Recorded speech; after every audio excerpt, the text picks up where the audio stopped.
down the hammer and pick up the pencil. You're about to listen to the Savvy Radio Show.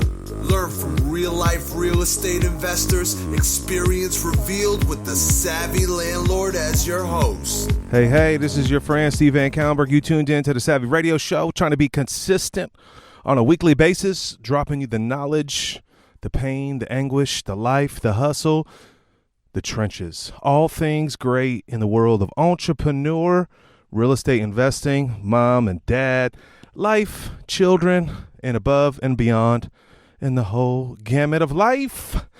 Well, anyway, today is going to be a hot one. That's right. And I'm talking about the temperature. I'm talking about what the knowledge that I'm extremely motivated to share with you today. And, I don't know if you know this about me, but I do have a small coaching practice, business, relationship. I don't know what it is, but some people want me to help them, and I'm honored, right? And that's the whole reason why I do the podcast, and that's because I just want to give back. And when someone wants me to help them, I just don't take on anyone that's like super motivated, committed, and willing to do anything and without compromise. And so I have a guy that I've been hanging out with, and I'm stoked. And I took this guy on, and it's been a great journey. And I met with him, and we started talking about he popped a deal. I was like, okay. And I'm gonna break it down to you.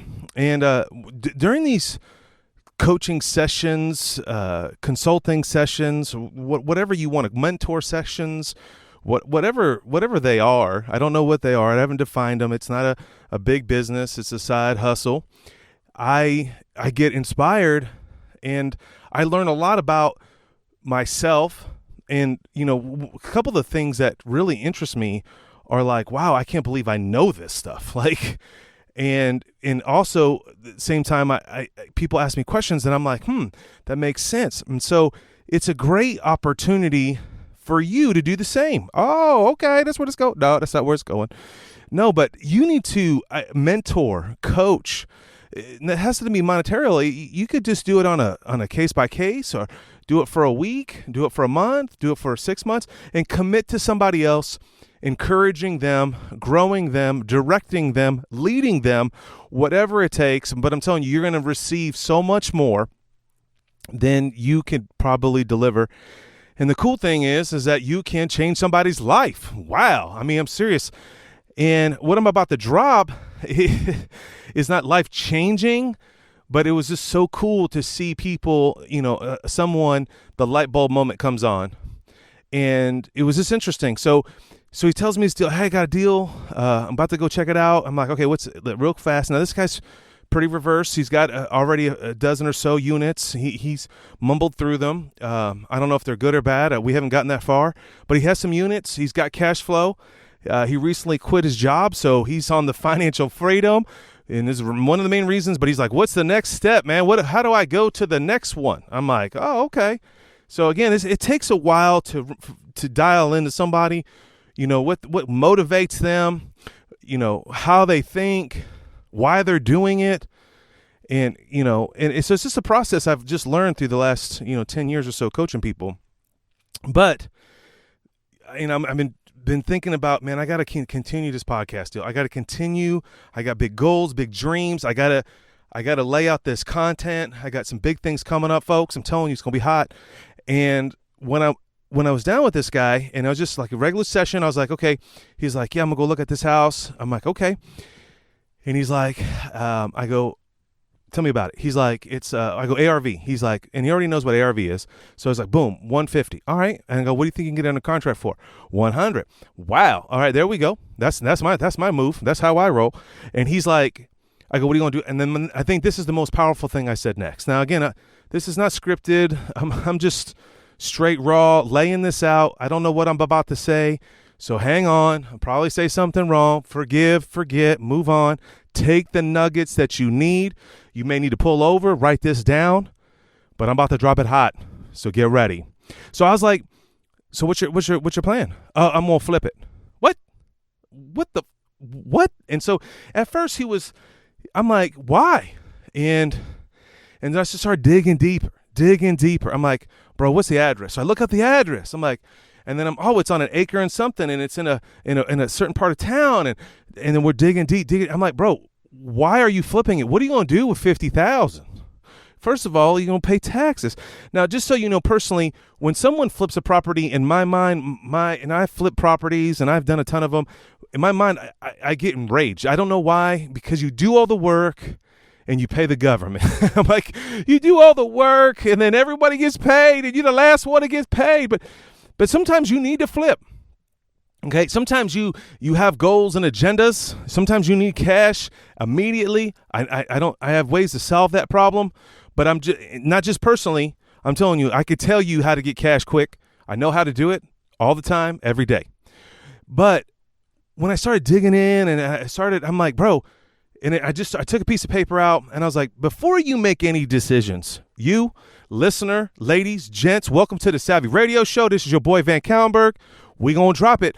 Before you make a decision, write out the scenarios. So I randomly just wrote down 5. I was like, I always go through a scenario. And so I just started dropping all this stuff on him. And this is what he said to me. And it's just, it just changed me. He's like, I've only learned one way. I only learned one way how to do this game. He's like, buy and hold. Buy and hold. And I go, that's my whole mantra. I ain't gonna lie to you. I wrote several books on it. The Savvy Landlord. Go buy it. I talk about buy and hold. But where I'm at today, 20 years later, man, I don't look at it like that. I'm in a professional investor, actually a full-time investor. And I was like, bro, that's exactly what you are today. You don't have a job. You are a full-time investor. You must look at these transactions, opportunities, houses, deals, whatever you want to call them, as scenarios. What can you do with them? So I'm going to break them off. I know this is a super long intro. That's how you roll. I'm getting better on my game. Here we go. So I wrote down 5 scenarios, and I was like, scenarios, opportunities, bank of knowledge. And dude, I flooded the page, and I don't even know how long this is going to roll, but we're going to drop it for a little while, and then we may have to continue because each one of these, I could spend at least an hour on. So I'm going to drop some of these. I'm going to talk about them quickly because I'm amped up like nobody else. Whoop, whoop. But you need to message me, Facebook me, text me. You got my text number. You know who you are. And let me know if you want me to dive deeper into some of these. And we got some great content. I'm hooking up with my partner. She's motivated. We're going to get this ball rolling. So not number one, I don't have these numbers. That's going to be right. Is it an equity play? That's a scenario I run. How's your portfolio? Are you building your portfolio? Do you need to level out your portfolio? What are your percentages on your portfolio? Oh, what's that, VanCauwenbergh? Percentages are, what's your income to debt ratio? What's your level of debt? What's your debt that you have with the bank? Can you acquire more assets? Okay, so what is this, an equity play? What do I need the cash for? Here's another one. What's your interest cost? What's it going to cost you to acquire the property? What's the play? Is it a long play? Is it a short play? What's your goals, really? I mean, where's this boiled down to? What are you trying to do?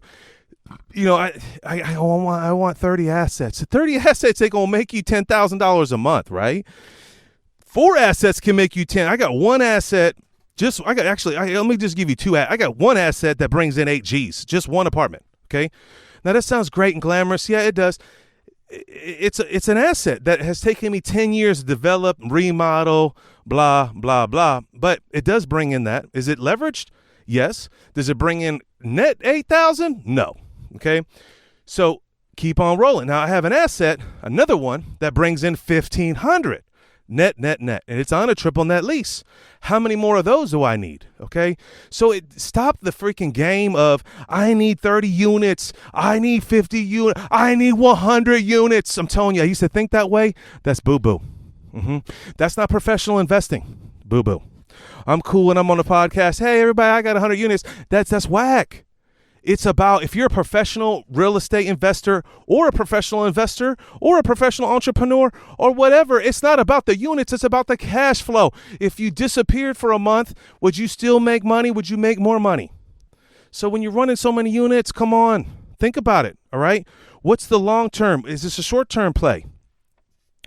Where's the cycle at? Scenario, okay? And I could spend 3 hours on the cycle, and you know where we're at, ladies and gents. You know that we're at the top of the market. You're foolish. Unless you get a deal, you shouldn't be buying stuff right now. You should be unloading stuff right now. I'm telling you, I was just back from Florida, and, I looked at one property while I was down there, okay? And I know this area. I mine this area. I farm this area. You name it, I'm in this area. I know everything about the area. I know the food. I'm telling you, I eat there, okay?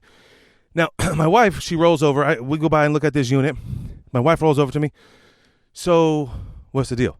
I'm like, what do you mean, what's the deal? What are you thinking? I'm like, this is what I'm thinking, okay? No. Now, not that I can't buy this asset, not that I can't even make money, but I would be distracted on what I'm trying to do. It's in Florida. I'm in Oklahoma City. I'm building a new business in Oklahoma City. I can. Now, I could train someone, but the market's too hot. It's not at the right price. So let me give you an example. So this property I looked at in 2015-16, it was $300,000. It's a couple blocks away from the beach. I could retire at this joint. 3-bedroom, 2-bath. It's money. It's on an acre. It's very rare. It's in an area that I love. And I'm like, this would be a great place to own for real. Now I looked it up, did all the research, checked the property out. It's in 2015, it was $300,000. It sat on the market back then, 2016, around that time, for a year and a half. Now, it's interesting. For a year and a half, it hasn't traded, meaning it hasn't been bought or sold. It hasn't moved. I don't know if it's a rental. I don't know if someone lives there. Probably someone lives there because it's not super desirable beach location. But it's in the path of progress. Woo, that's another one. What scenario, when I'm buying this property, is it in the path of progress? Now, when I buy property, it's got to make money. Bing, right out the gate. So I'm looking at this property. I'm like, man, I will buy this deal. Now, here's the situation. Guess what it's listed now at 2021? $850,000. That's how crazy the market is. And I'm following this property like crazy. Now, I'm going to follow it probably for 3 years and see where it goes. And when the market tanks, and it's coming, ladies and gents, that's cycles. You got to know the cycle. When it crashes, and it hopefully will get down to 300, maybe to down 400, I'll probably pick it up for 350, 375, no more than 400 because it will cash flow at 400,000. You got to scenario this out on the cycle. Where are you on the cycle? So long-term, short-term, all these scenarios, come on, beep, beep. All these scenarios play a part. And I think you need to play these scenarios in your mind. What if I date this girl? How's it going to look like? What are my babies going to look like? Is she going to work hard if we get broke? Come on. Play the scenarios out in your mind. Don't just get married to get married because you feeling frisky. Play the scenarios out in your mind. In real estate, as an investor, if I partner with this person, what would it look like? What if we don't agree? Big bank, little bank. What do you mean by that, VanCauwenbergh? Well, what if we did get in a disagreement? What do we do to have to get a mediation? Can you handle a lawsuit? And who's going to outplay out who? Come on, play the scenario. Don't just look at one thing at one time. I got more. How much more should I keep going? Let's keep going. Cash flow. Does it cash flow? AKA, does it make money? So, in California investing, right? Some people buy with it. It loses money every month. And that's nothing wrong per se, because maybe they have a thrift savings plan that they can't control their money, and they're betting and hedging against the market. I don't play like that. As an investor, it's got to make money. Think of it as a venture capitalist. It's got to make money. I can't give you my money unless you're going to give me my money back. I got to deploy this money. I'm an investor. This is not a hobby. This is not a game. This is life and death. What am I going to do? Legacy I'm trying to build. Where am I going with this? Here's another scenario. Hotel it. I could take it down, hotel it, aka flip it, or doll it up. Maybe push yourself to do something that you've never done before. And I have that written down here. Out of state. I push myself. I just bought some property at another state I've never purchased before. New laws, new attorneys, pushing myself, proving that you can do this game anywhere in the world. Arbitrage. Ooh, what's that? Borrow money from this and loan it out to somebody else through the asset. Acquisition costs. Run the scenarios on acquisition costs. Like, I just was coaching somebody else too. And this guy's like, yeah, I'm going to acquire this. It's going to cost me $3,000 in closing fees. And then 30 days later, I'm going to close it out. I'm going to refinance. I'm like, bro, why can't you just go right to the second bank? Why do you have to use private money or hard money? And here's the thing, because he's short thinking. Because he wasn't prepared and planning. What bank? Do I have an acquisition bank? Do I have a refinance bank? And the guy that I'm about to meet with today, I'm about to whip his tail. I'm like, bro, you better have the spreadsheet done of all the people you think that can loan you money. You have to be prepared and raise the funds prior. Not like you have to go fill out an application, fronts, but have an understanding on private money. Have an understanding where things are going to come from, or partnerships. That's another one. Can I have a partnership with this? Maybe I don't have the time. And I just locked up a deal with somebody. A friend of mine called me. He's like, yeah, I don't know what to do with this, and I'm going to let the contract expire. I was like, how much longer do you have it in the contract? He's like, a week or so. I was like, bro, whoa, hold on. And he was going to build something on this property. And it was a lot. And I was like, whoa, how much did you get it under contract for? He got it under contract for X amount. And I don't know, because a lot of people listen to my podcast, local in Oklahoma City. And, I don't like to talk about deals until they're done. Because, you never know. Because it sounds so great, and, you got to be rich, and then it foils out, and then it's not true, right? But anyway, let me just give you this scenario. Here's another scenario. Get it under contract. I'm like, and I don't like lots because I don't like to cut grass. You know this. My homies on Facebook put, lawnmowers on there. They know I'm about to get a tattoo of a lawnmower just so I never cut the grass. Anyway, but I was like, bro, let's lock up this. I go, look, I'll put the money down. I'll buy the lot. Okay, you found it. We'll split it 50-50. We'll turn around the day we close. We'll put a sign out. We're owner finance to somebody else. We'll make some money on it. We'll split the profit, and someone else cuts the grass, and it's a long-term game. And if they don't finalize their owner finance note, what up? We take it back, and we start all over, rinse and repeat, rinse and repeat. That's a scenario. Owner finance, rinse and repeat. Owner finance, another scenario. Can I contract for deed this? Another scenario. How do I get free money? Another scenario. How can I do this with no money down? Woo, that's my favorite. Here's another one. Here's a scenario, infinite return. What do you mean? If I kind of lock it up, no money down, and will it pay out forever? Can I make this horse run forever? What are my costs later? So there's a deal that I have right now. I bought this house now it's a really hot area. It's 7 or 8 years ago. I had an older couple living there. And so every time someone moves out of one of the properties, okay, we run analysis on it. What if we run it for contract for deed, owner finance, sell it for cash, refinance? Those are just the 4 basic scenarios that I run on every transaction when someone moves out. Okay, so this one came down on my desk, and I'm like, okay. Now I know this is super hot. I bought this deal for $34,000. I know right now it's worth $80,000. Bam. I got total $43,000 in the transaction from the life of the property since I bought the acquisition for $35,000, $10,000 with repairs, new AC, whatever, for the whole 7 years. That the tenant's been in there, or 8 years. They bounced out. There's a minimum of $5,000 of repairs. So we run the scenarios, we revive, we use cash, blah, blah, blah. And I was like, look, let's pimp this out because it's on a path. I know it's on a hot neighborhood. It's only 2-bedroom, which I'm not a fan of, no garage.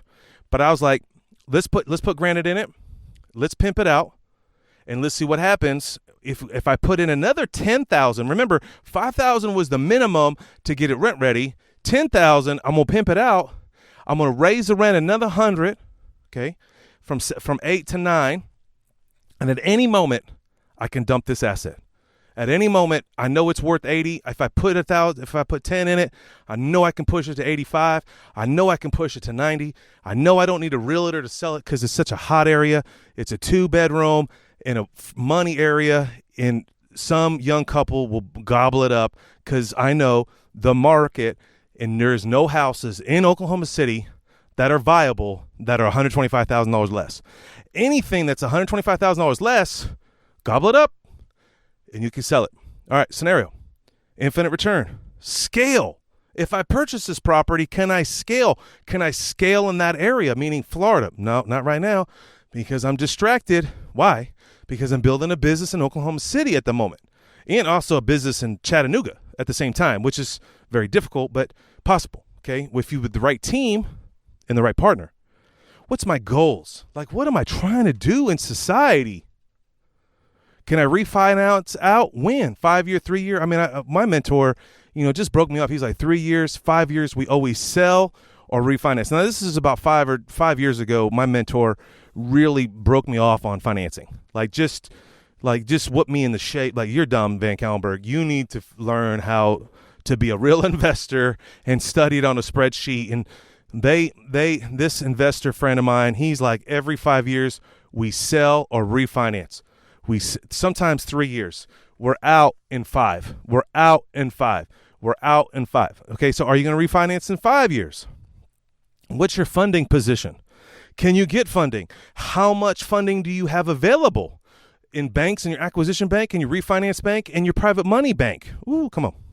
Is this going to be a headache? Here's another scenario. What's your timetable? When can I get this done? How is my crew? Do I have a crew? Do I even know a crew? What's my labor shortage? What's my material costs right now, right? It's hot right now. These are scenarios that you have to run through. And some people don't do deals. Like, this is a guy that I work with, man. I'm like, he won't start building because he's in fear, because of the material costs. I'm like, dude, that's just not how we roll, man. I mean, like, that's why I'm not partnered with him. But the problem is like, look, it's just caught, down in Florida, and I broke this off to somebody because I'm looking at property down there. I mean, they're selling at $500 a square foot is what it's selling for near the beach. $500 a square foot.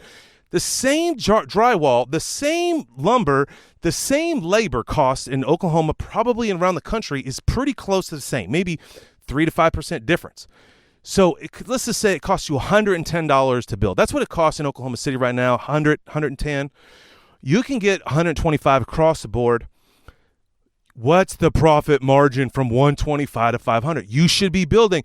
Oh, but the material cost is so expensive. There's a supply and demand. There's a shortage of housing.